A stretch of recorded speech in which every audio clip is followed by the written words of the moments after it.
Đây là nồi chiên không dầu Tefal EasyFree Windows 6 lít EI821 8681, một sản phẩm mà mình từng rất háo hức muốn thử nghiệm. Và bây giờ mình đã có cơ hội trải nghiệm nó trong một khoảng thời gian để chia sẻ cùng các bạn trong video ngày hôm nay. Từ cảm giác lần đầu tiên mở hộp cho đến những buổi tối tất bật trong bếp và các bữa ăn ngon lành, mình cảm thấy có rất nhiều điều thú vị, nhưng cũng có một vài điều cần cân nhắc về chiếc nồi này. Với mình, quan trọng nhất khi chia sẻ về một món đồ gia dụng là sự chân thật, nên trong video này, mình sẽ nói rõ cả ưu điểm lẫn nhược điểm để bạn dễ hình dung. Ban đầu khi nhận được sản phẩm, mình đã bị ấn tượng bởi thiết kế đặc biệt của nó. Với tông màu đen và mặt ngoài bằng thép không rỉ, Tefal EasyFree Windows mang tới vẻ hiện đại, bóng bẩy và rất sang trọng. Nó không chỉ là một thiết bị nấu ăn mà còn như một mảnh ghép trang trí hoàn hảo cho gian bếp của mình. Nhưng đồng thời, vì kích thước khá lớn, nó cũng đặt ra cho mình một bài toán nhỏ, làm sao để sắp xếp vị trí phù hợp. Với chiều ngang gần 42 cm, chiếc nồi này chiếm không gian lớn hơn so với nhiều thiết bị bếp khác. Nếu căn bếp của bạn hơi chật, có lẽ bạn sẽ phải dọn lại một chút. Nhưng khi nhìn vào dung tích lên tới 6 lít mà chiếc nồi mang lại, mình ngay lập tức hiểu rằng sự hy sinh về diện tích hoàn toàn xứng đáng. Một trong những điểm nổi bật nhất của sản phẩm này là nó có hai ngăn chiên riêng biệt, chia thành ngăn lớn 5,2 lít và ngăn nhỏ 3,1 lít.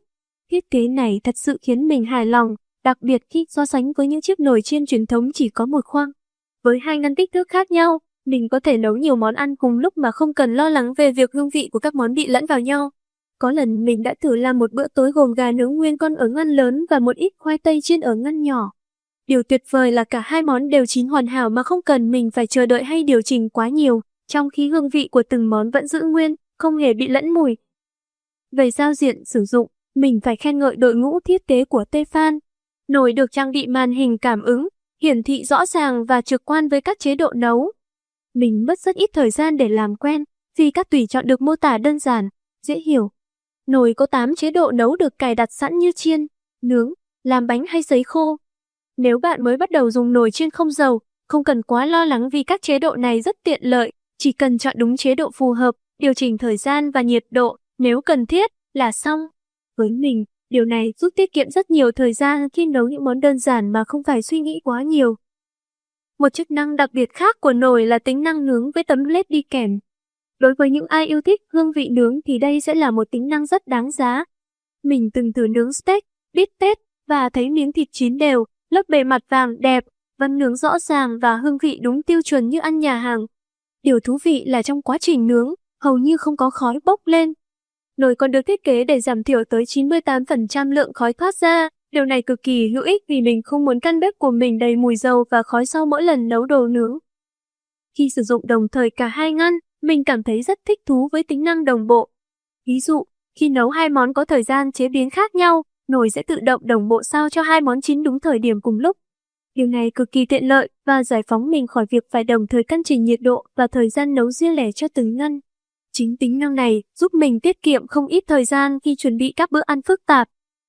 Tất nhiên, trong quá trình trải nghiệm, mình cũng nhận thấy một số nhược điểm của nồi.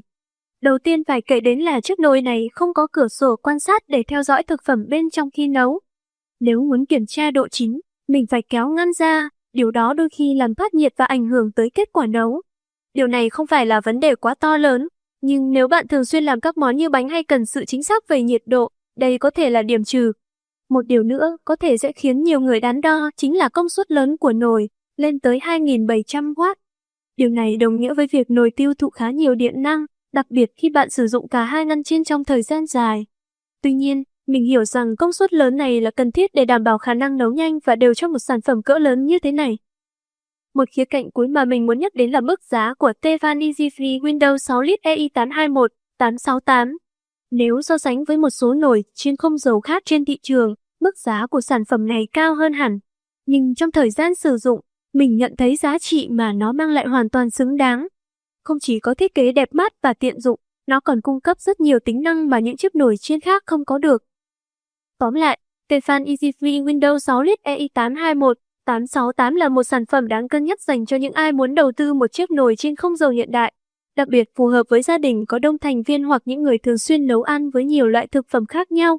Dù vậy, bạn cũng cần cân nhắc về không gian bếp và mức tiêu thụ điện để đảm bảo rằng chiếc nồi này phù hợp với nhu cầu thực tế của mình.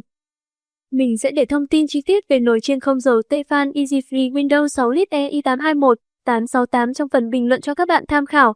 Cảm ơn các bạn đã theo dõi video này. Hy vọng những chia sẻ vừa rồi sẽ giúp ích và chúc các bạn có thêm thật nhiều bữa ăn ngon miệng.